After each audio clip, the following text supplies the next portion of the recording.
The main reason for Bicycle for Girls project is to improve retention among girls child, especially at the junior high school level. When I get up, I always sweep and fetch water and wash bone. So when I wash bone, I won't go to school late. I will take the basket and go to school.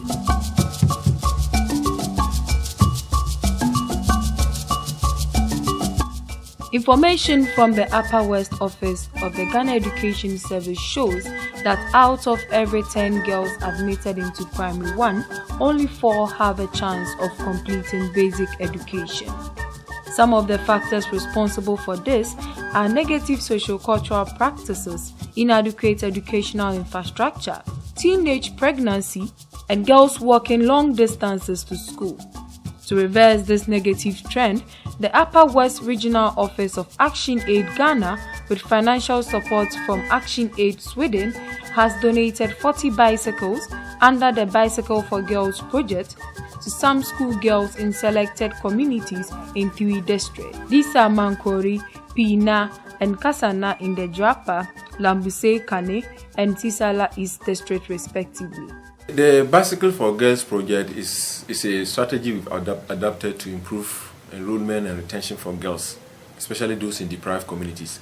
We realized over the years that the girls usually drop out when they get to the junior high school level.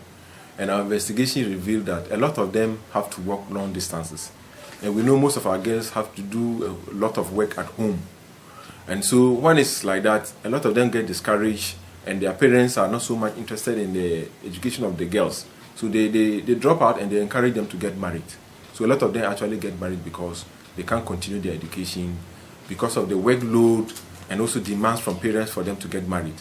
So we decided that once we are able to commit them to have this facility, it will encourage them to at least finish junior high school and possibly continue.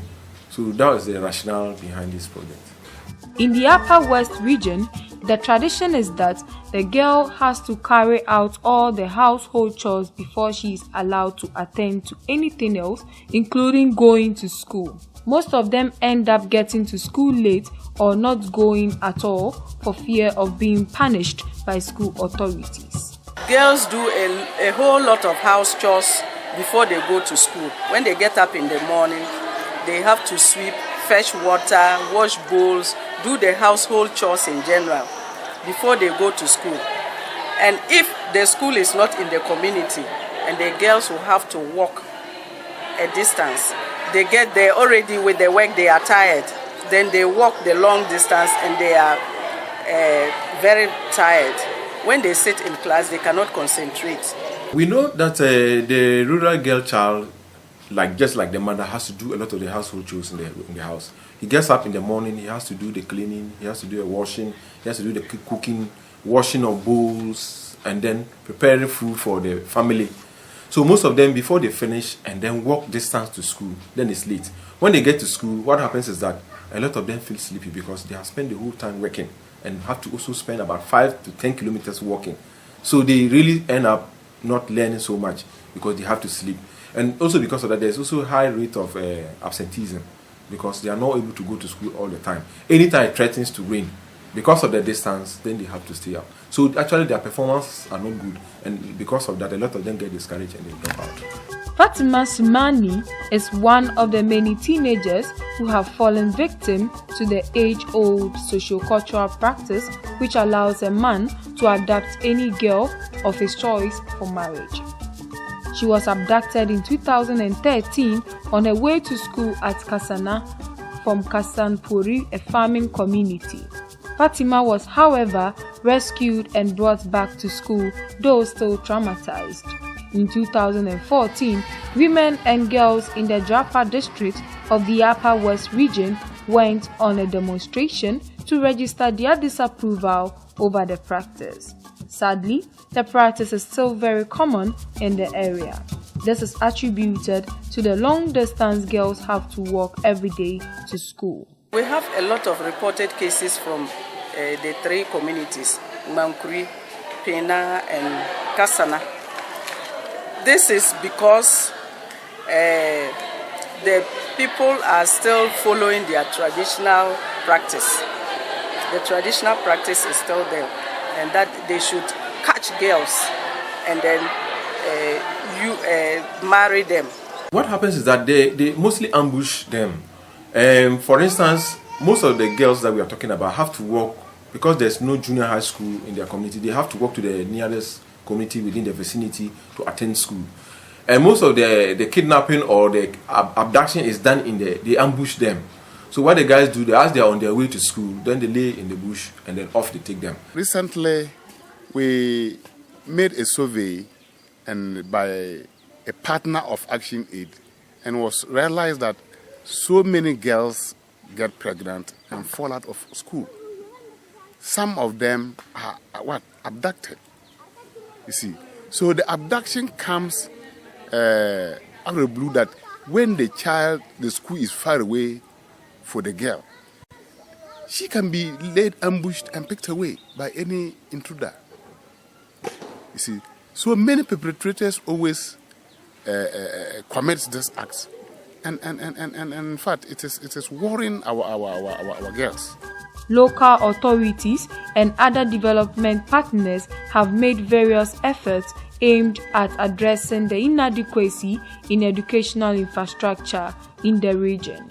Yet, children in basic school still have to walk over 10 kilometers every day just to attend classes. As a result, most of them begin to sleep after only a few hours in class. The girls, when they realize that they are too late to go to school, then they decide to stay away from school, and that results in absenteeism, and then it affects their studies. Then lateness too. Some still go and they get to school late and they cannot catch up, because when you are late, it means you have lost out on some of the lessons that have been taught. A very good example is mathematics.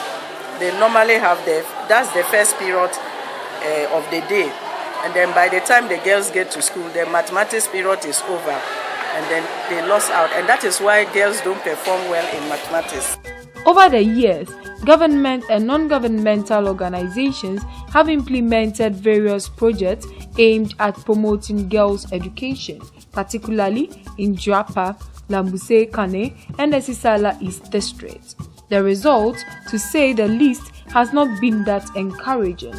If we take the teenage pregnancy, I know this year we have about 8 to 10 girls who were pregnant in a district, and they went to write the BEC. We just have to face it.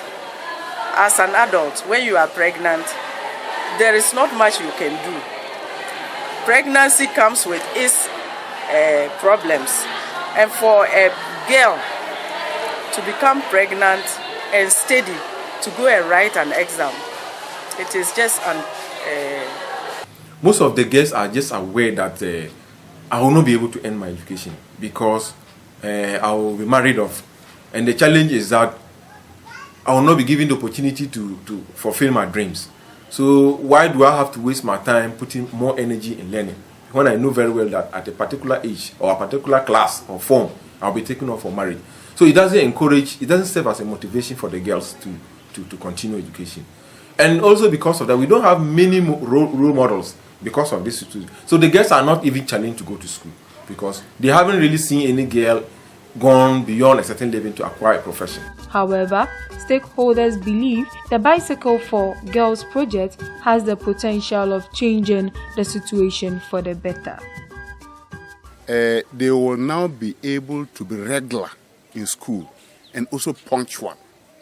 And if a child is regular and punctual in school, the learning situation can also improve. These bicycles are going to help the girls because they will not stay on the road for a long time. When they are using the bicycles, they are faster and they get home earlier than it gets dark. So that will solve the problem of the adoption of girls. With the label Action Aid on it, most of them are aware that Action Aid is an international organization that is against all those things. So even with that labeling around the bicycle, a lot of the guys are afraid because they say, oh, this person, if you touch this girl, this organization will come after you. So it sort of gives them some kind of protection and security to continue their education.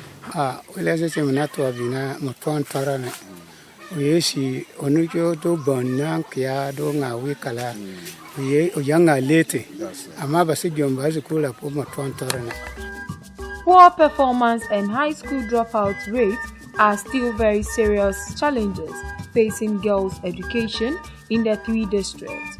Happily, however, there are very strong indications the Bicycle for Girls project has the potential of promoting retention and increasing performance of girls in school if it is sustained and promoted. We are going to ensure that we monitor the use of the baskets closely. On any other day, we will always try to find out whether the girls have ridden the baskets to school. Then we ensure that they don't give them to their parents to use. That's depriving them of the use. That's how we are going to monitor the usage, so that the girls will enjoy them to the fullest benefit. This bicycle is not for coming to church, going to market, farm, and then the important thing that you're supposed to come here when you get and say, oh, the bicycle has spoiled.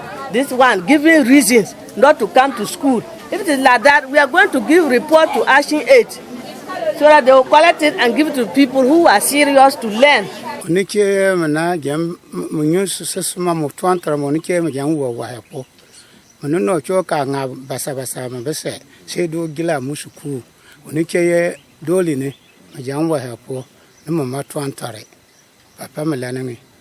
It will not be possible for NGOs to exist to continue to provide bicycles for these girls.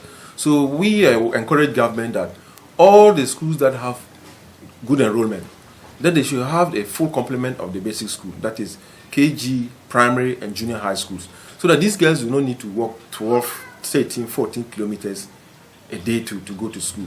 So it is our expectation, and that is why we encourage the education stakeholders, that this is a short-term measure to encourage the girls. But there are many more boys and girls also in those communities who also need to have this opportunity to quality education, so that they will be able to put up these facilities for them to enjoy quality basic education.